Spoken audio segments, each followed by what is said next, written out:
யோ புரோக்கரே, இன்னும் எவ்வளவு நேரம் ஆகும்? யோ என்னையா நீ? என்னப்பா இது ஒரு 5 நிமிஷமா? இதே தான்ப்பா 1 ஹவரா சொல்லிட்டு இருக்கீங்க. ஆ?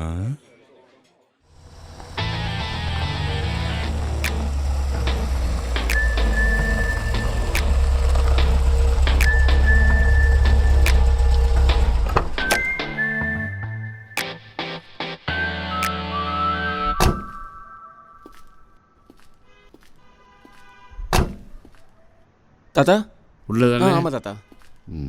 நான் பேசுவேன், குறுக்க சரி பேசக்கூடாது. சரி சரி தாத்தா.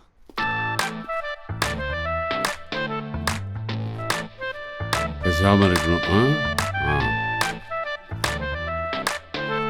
வா உட்காரு. சரி. வணக்கம் சார். வணக்கம். உட்காருங்க உட்காருங்க.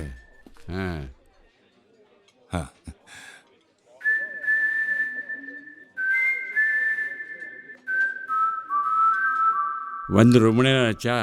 ஆமா சார். பரவாயில்ல, இதுல என்ன இருக்கு? பரவாயில்ல, அதில் ஒன்றும் இல்லைன்னா என்ன அர்த்தம்? புரியலையே. இல்ல சார், பரவாயில்ல, இதுல என்ன இருக்குன்னு சொல்ல வந்தேன். பரவாயில்ல, அதில் என்னன்னா என்ன அர்த்தம்? இல்ல சார், நான் தப்பா எடுத்துக்கல. லேட் ஆனதுல என்ன இருக்குன்னு சொன்னேன். இதில் தப்பாக எடுத்துக்கிறதுக்கு என்ன இருக்கு? நான் ஒன்றும் வருத்தப்படவே இல்லையே. நான் மன்னிப்பே கேட்கலையப்பா. நீ என்னவோ என்னை மன்னிச்சிட்ட மாதிரி பெருந்தன்மையா சொல்றிய. லேட் ஆயிடுச்சு, அவ்வளோதான். சாரி சார், அப்படிலாம் ஒன்றும் இல்லை சார்.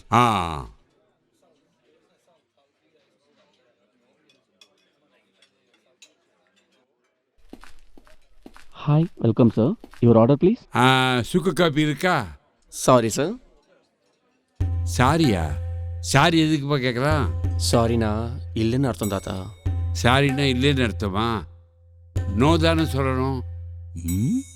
சரி, இந்த மஞ்சள் பொடி பழங்கிறதுக்கெல்லாம் போட்டு ஒரு பால் தருவியே, தொண்டைக்கு இதமா இருக்குமே, அது இருக்கா? Sorry sir. அதுக்கு சாரியா? இல்லைன்னு அர்த்தம் இல்லையா? ஆமாம். சரிடா, உனக்கு என்ன வேணுமோ நீயே சொல்லு. 2 சாக்லேட் காஃபி. என்னது? சாக்லேட் காப்பியா? காஃபி சாப்பிட்றதுக்கு முன்னாடி சாக்லேட் சாப்பிட்டா இனிப்பே தெரியாதுல்ல தாத்தா. சாக்லேட் காஃபினா சாக்லேட் காஃபி ரெண்டுமே மிக்ஸ் பண்ணி கொடுப்பாங்க தாத்தா. என்ன கர்மாந்திரமோ, எனக்கு அதே சொல்லு. 2 சாக்லேட் காஃபி கொடுத்துருங்க. எனக்கு 4 சாக்லேட் காஃபியை கொடுத்துருங்க. சாக்லேட் காஃபி நல்லா இருக்கும் இல்லைங்க? அதே கொண்டு வாங்க. 4 சாக்லேட் காஃபி கொடுத்துருங்க. ஓகே சார், புரோக்கர் சொன்னாரு நீங்க பெரிய பெரிய பிசினஸ்லாம் பண்ணிக்கிட்டு இருக்கீங்களா? மீரா ட்ரேடர்ஸ். Correct sir. அப்புறம் ஈசிஆர்ல 12 கிரவுண்டு, மவுண்ட் ரோட்ல ஒரு கிரவுண்ட்ல பெரிய ஆபீஸ், மால்ல 2 ஷோரூம், இந்த மாதிரி நிறைய வச்சிருக்கீங்களா? டாக்குமெண்ட் வேற அமைச்சிருக்காரு சார். நமக்குள்ள என்ன சார், நான் நம்பாமையா போயிட போறேன். எங்களுக்கு எல்லாம் ஓகே சார். என்னமா இந்த மாதிரி குடும்பத்துல என் பொண்ணை கொடுக்கறதுல எனக்கு ரொம்ப ரொம்ப சந்தோஷம். என்ன பண்ணணும்னு சொல்லுங்க, என்னால முடிஞ்சதை நான் பண்றேன் சார். நீங்க ஒன்றும் பண்ண வேண்டாம், உங்க பொண்ணை வீட்டுக்கு அனுப்புங்க, அது போதும். இவ்வளவு நாள் உன் பொண்ணை நீ நல்லா பாத்துக்கிட்ட. உனக்கு என்ன வேணும் சொல்லு, நான் பண்றேன். சார், இதுக்கு மேல என்ன சார் வேணும்? எனக்கு ரொம்ப சந்தோஷம் சார். அம்மா, நீ எங்க வீட்டு பொண்ணு மாதிரி. காலையில் சமையல்லாம் நீ செய்ய வேண்டாம், சமைக்கலாம் ஆள் இருக்கு. எங்க வீட்டில் எல்லாரோடையும் உட்காந்து சகஜமா ஜாலியா இரு, அவ்வளவுதான். இல்லங்க, கல்யாணத்துக்கு அப்புறம் நான் வேலைக்கு போவேன். பேசாம வாய் மூடிட்டு கம்முன்னு இருக்கணும். சார், ஃபேஷன் டிசைனிங் என்னோட பேஷன். கண்டிப்பா நான் வேலைக்கு போவேன். சரி, நீ எங்கம்மா வேலை பார்க்குற? ஒரு பொட்டிக் ஷாப்ல சேல்ஸ் மேனேஜரா இருக்கேன். என்னது, பொட்டி கடையா? தாத்தா, பொட்டிக்னா ஒரு துணி கடை மாதிரி. துணி கடை மாதிரியா? அப்ப துணி கடை இல்லையா? துணி கடை தான் சார். அவ வேலைக்கெல்லாம் போக மாட்டா சார். நல்ல மருமகளும் உங்க வீட்டிலே இருப்பா சார். அவ எங்க வீட்டில் எந்த பொண்ணும் வேலைக்கெல்லாம் போனதில்லை. அதனால நீ என் வீட்டுக்கு வந்ததும் வேலைக்கெல்லாம் போக வேண்டாம். இல்ல சார், நான் கண்டிப்பா வேலைக்கு போவேன். சார், நீங்க ஒன்றும் தப்பா எடுத்துக்காதீங்க சார். நான் கன்வின்ஸ் பண்றேன் சார். என்னடி பேசிக்கிட்டு இருக்க? கோடீஸ்வரன் வீட்டுக்கு மருமகளா போற, அப்படி என்னடி சம்பாதிக்கிறது முக்கியம் உனக்கு? அப்பா, வேலைக்கு போறது காசு சம்பாதிக்கிறதுக்காக மட்டும் கிடையாது. நீ காசை பத்தி தான் பேசுற. நான் மனசு திருப்தியா இருக்கிறத பத்தி பேசுறேன். இது பேஷன் பா. அந்த ஒரு வேலை செய்யும் போதுதான் என் மனசு நிம்மதியா இருக்கும். நமக்கு பிடிச்ச விஷயம் பண்றோன்னு ஒரு சந்தோஷம் இருக்கும். நிறைய காசு கொடுத்து அந்த பேஷனை ஒதுக்கிட முடியாதுப்பா. நம்ம உடம்பு நாடி எல்லாமே அந்த வேலைக்காக எண்ணிக்கிட்டே இருக்கும், துடிச்சுக்கிட்டே இருக்கும். அந்த வேலை பண்ணிக்கிட்டே இருக்கணும்னு தோணும். இது என் வேலைப்பா. இப்பவும் காசை பத்தி யோசிக்கிற உனக்கு அது புரியாதுப்பா. சார் அவ வேலைக்கெல்லாம் போக மாட்டா சார், அதுக்கு நான் கேரண்டி சார்.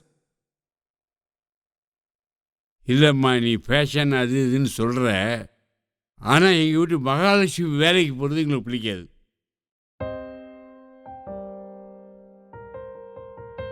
ஃபேஷன் டிசைனில் உனக்கு ஆசைங்கிற, ஏதோ ஆசைப்படுற பொட்டி கடையோ இட்லி கடையோ கவலைப்படாத, நான் உனக்கு ஒரு கடை வச்சு கொடுத்துட்றேன். நீ அதில் மகாராணி மாதிரி வேலை பார்த்துட்டு. எங்கள் வீட்டு மகாலட்சுமி சம்பளம் வாங்கக்கூடாது, ஆனால் மற்றவங்களுக்கு சம்பளம் கொடுக்கலாம். எங்கள் வீட்டு மகாராணி அங்கேயும் மகாராணியாக இருக்கணும், அவ்வளோதான். ஆண்டவ முன்னேற்ற எனக்கு சொத்து நிறைய இருக்குது. உனக்கு பாதி இவனுக்கு பாதி தரேன். இது வரைக்கும் உங்கள் பொண்ணை நீ நல்லா பார்த்துக்கிட்டீங்கல்ல, அதுக்கு என்ன வேணும்னு சொல்லுங்க, அதையும் தரேன். சார் என் பொண்ணு உங்க வீட்டுக்கு அனுப்புறதுல எனக்கு பரம சந்தோஷம் சார். மாப்பிள்ளை மட்டும் பொண்ணு பிடிச்சிருக்குன்னு ஒரு வார்த்தை சொல்லிட்டாருன்னா நம்ம அடுத்த கடத்துக்கு போயிடலாம் சார். என்னது, இவன் மாப்பிள்ளையா? இல்லை, இவன் மாப்பிள்ளை இல்லை.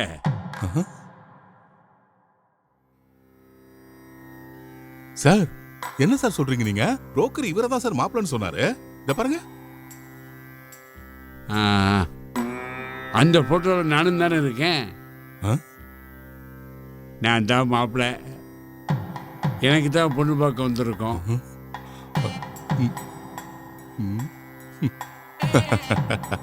என்ன சார் விளையாடுறீங்க நீங்க? புரோக்கர் சொன்னார் சார், மாப்பிள்ளை வீட்டுக்காரங்க பயங்கரமா காமெடி பண்ணுவாங்கன்னு. கரெக்டா பண்றீங்க சார் நீங்க. என்னது, இது காமெடியா? யோ, நிஜமா தான் சொல்றேன். எனக்காகத்தான் பொண்ணு பார்த்துக்கிட்டு இருக்கோம். நான் தான் மாப்பிள்ளை, நீ வேற. சார் விளையாட்டுலாம் பண்ணாதீங்க சார். விளையாட்டுனா இப்பவே சொல்லிடுங்க சார். சத்தியமா சொல்றேன், நான் தான் மாப்பிள்ளை, எனக்கு தான் பொண்ணு பார்த்துக்கிட்டு இருக்கோம். விடியா பெரிய மனுஷன் பாக்குறேன். இதுக்கப்புறம் வேற ஏதாவது பேசின வேற மாதிரி ஆயிடும். விளையாடுறதெல்லாம் இதோட நிறுத்திக்கோ. யோ, திரும்ப திரும்ப சொல்றேன், நான் தான் மாப்பிள்ளை. வேணா ஒன்று செய்கிறேன், என்கிட்ட இருக்க எல்லாத்தையும் பூரா சொத்தையும் உன் பொண்ணு பேருக்கு எழுதி வச்சிடுறேன். நம்பிக்கை இல்லைன்னா நாளைக்கு ரிஜிஸ்டர் ஆஃபீஸுக்கு வா, அங்கே பத்திரத்தை பதிவு பண்ணி கொடுத்துட்றேன். அப்புறம் பொண்ணை எனக்கு கொடு. யோ, நீ காசு கொடுத்துட்டா என் பொண்ணு உனக்கு கட்டி கொடுத்துருவனா? என் தேவையை நீ கொடுத்துட்டேனா எங்க வீட்டு தேவதையை உனக்கு கல்யாணம் பண்ணி கொடுத்துருவேன் நானு. கொடு.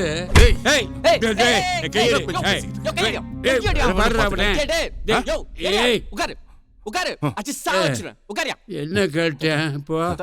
உங்களுக்கு ஒன்றும் ஆகல? அதெல்லாம் ஒன்றும் இல்லைப்பா.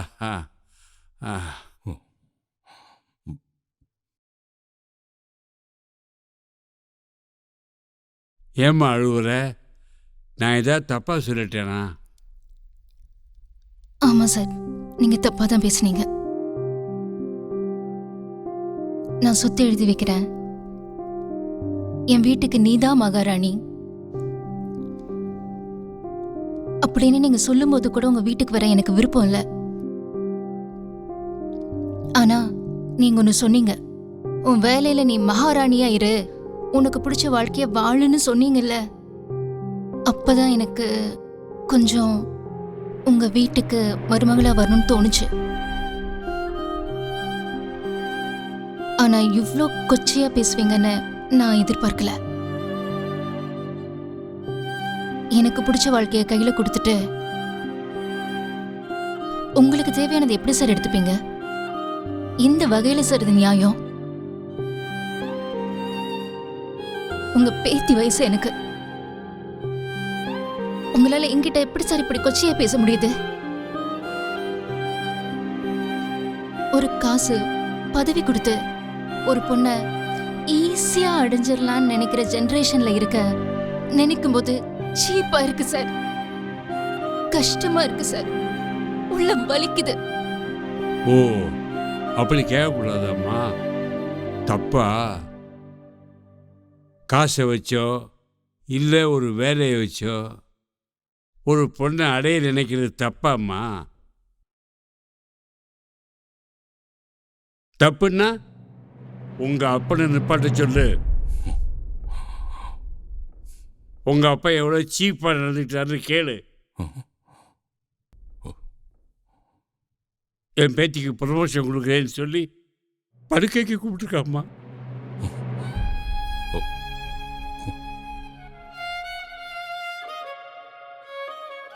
அது எவ்வளவு கேவலமாக இருக்குன்னு சொல்லு.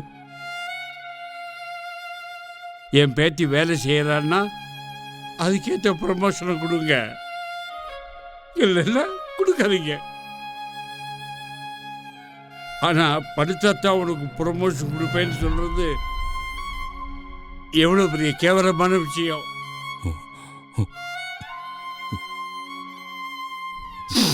உங்க அப்பா பண்றது நியாயமாம்மா?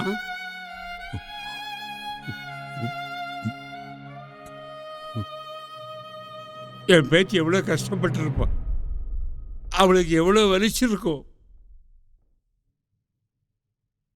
எங்கள் ஃபேமிலியில் நாங்கள் எந்த பொண்ணையும் வேலைக்கு அனுப்ப மாட்டோம்மா. என் பேத்தி அதான் அந்த ஃபேஷன் அது இதுன்னு லட்சியம் நீ சொன்ன அது மாதிரி சொல்லிகிட்டே இருந்தா. சரி, அவள் ஆசைப்படுறேன்னு போமான்னு அனுப்பி வச்சேன். இப்போ போகிறதுக்கே பயப்படுறாம்மா அவன். உங்கள் அப்பா அப்படி கேவலம் மறந்துட்டாரு. மனுஷனை அவன் மிருகம். ஒருத்தருக்கு வேலை கொடுக்குற ரேஞ்சில் இருந்துட்டாருன்னா அவர் என்ன வேணாலும் பண்ணலாமா?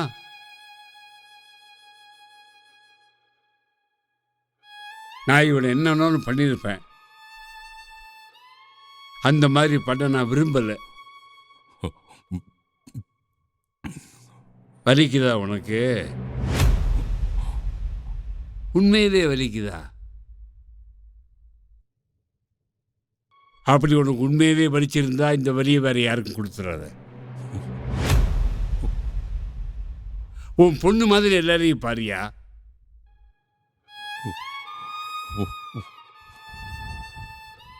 நீ என் பேத்தி மாதிரி தாம்மா.